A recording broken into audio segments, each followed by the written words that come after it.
নমস্কার বন্ধুরা, আপনাদের সকলকে আরও একটি গুরুত্বপূর্ণ ভিডিওতে স্বাগত জানাই। আপনাদের সমশ্রী প্রকল্পে আপনাদের এখনও পর্যন্ত অফলাইন প্রসেস চালু হয়ে গেছে, কিন্তু অনলাইন প্রসেস এখনও পর্যন্ত চালু হয় নাই। আপনাদের অনলাইনে কিভাবে আপনারা আবেদন করবেন সেই পদ্ধতি কিন্তু আপনারা অনেকে পেয়েছেন, অনেকে পাননি, কিন্তু অনলাইনে পোর্টাল এখনও পর্যন্ত খুলছে না। তো সেই অনলাইনে পোর্টাল আপনাদের কবে থেকে খুলবে এবং কবে থেকে আপনারা আবেদন করতে পারবেন? আপনাদের এখনও পর্যন্ত অনলাইনে পোর্টালে যখনই আপনারা আবেদন করতে আছেন তখনই কিন্তু আপনাদের সার্ভার স্লো দেখাচ্ছে, আপনাদের পেজটা কিন্তু খুলছে না। তো আপনাদের কি জানানো হয়েছে সরকারের তরফ থেকে, কবে থেকে আপনাদের এই অনলাইনে পোর্টাল খুলবে, সব কিছু তথ্য আপনাদেরকে এই ভিডিওটির মাধ্যমে সমস্ত কিছু ডিটেলসে আপনাদেরকে জানাবো। আপনারা অবশ্যই শেষ পর্যন্ত ভিডিওটিকে দেখবেন। আপনারা যদি আমাদের এই চ্যানেলে নতুন হয়ে থাকেন, চ্যানেলটিকে অবশ্যই সাবস্ক্রাইব করে বেল নোটিফিকেশানটা অল করে দিবেন।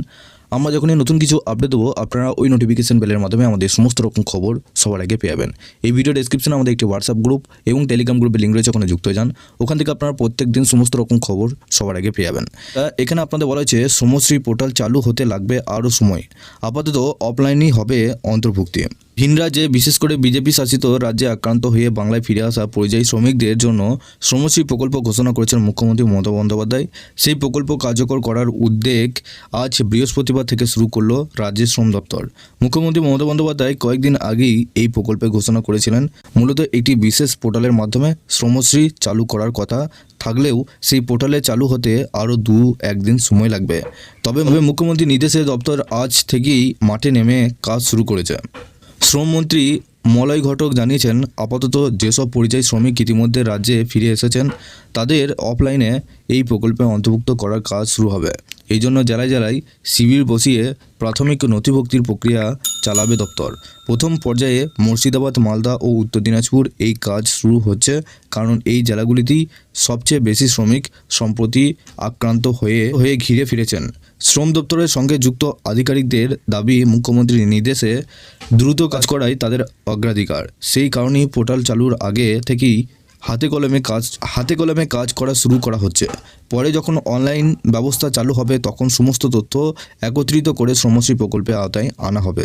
উল্লেখ্য, বাংলায় ফিরে আসা পরিযায়ী শ্রমিকদের জন্য মাসিক 5,000 টাকা পুনর্বাসন ভাতা ঘোষণা করেছেন মুখ্যমন্ত্রী।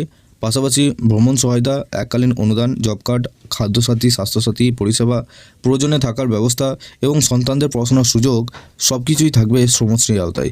রাজ্যে সরকারের হিসাব অনুযায়ী বর্তমানে প্রায় 22,40,000 শ্রমিক বাইরে কাজ করেন।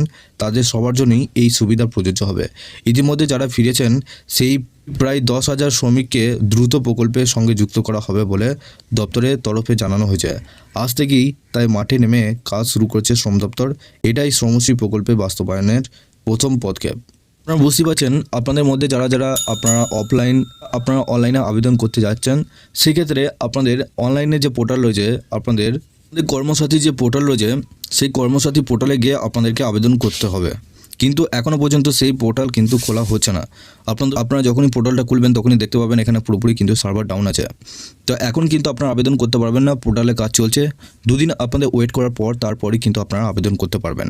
ইতিমধ্যে আপনাদের অফলাইনের মাধ্যমে আপনাদের আবেদন প্রসেস শুরু হয়ে গেছে, যেটা আগের দিন একটি ভিডিওর মাধ্যমে জানিয়েছি কীভাবে সেই ফর্ম পাবেন, কীভাবে ফর্মটা ফিল আপ করবেন এবং কোথায় সেই ফর্মটা জমা করবেন, কী কী কাগজ আপনাদের এর সাথে জমা করতে হবে, সব কিছু তথ্য আপনাদেরকে জানিয়েছি। সেই ভিডিও যদি আপনারা দেখতে চান সেক্ষেত্রে আপনাদের হোয়াটসঅ্যাপ ডেসক্রিপশনে আমাদের একটি হোয়াটসঅ্যাপ গ্রুপ এবং টেলিগ্রাম গ্রুপের লিঙ্ক রয়েছে, ওখানে যুক্ত হয়ে যান। ওখান থেকে আপনারা সমস্ত ভিডিও লিঙ্ক আপনারা পেয়ে যাবেন। শ্রমশ্রী প্রকল্পের আরও যদি আপডেট আসে সেক্ষেত্রে অবশ্যই আপনাদেরকে এই চ্যানেলটির মাধ্যমে সমস্ত আপডেট দিয়ে রাখবো। আপনারা অবশ্যই হোয়াটসঅ্যাপ গ্রুপ এবং টেলিগ্রাম গ্রুপের সাথে যুক্ত হয়ে যাবেন। সবার শেষে চ্যানেলে যদি নতুন হয়ে থাকেন চ্যানেলটিকে অবশ্যই সাবস্ক্রাইব করে বেল নোটিফিকেশনটা অল করে দিবেন। আমরা যখনই নতুন কিছু আপডেট দেবো আপনারা ওই নোটিফিকেশন বেলের মাধ্যমে আমাদের সমস্ত রকম খবর সবার আগে পেয়ে যাবেন।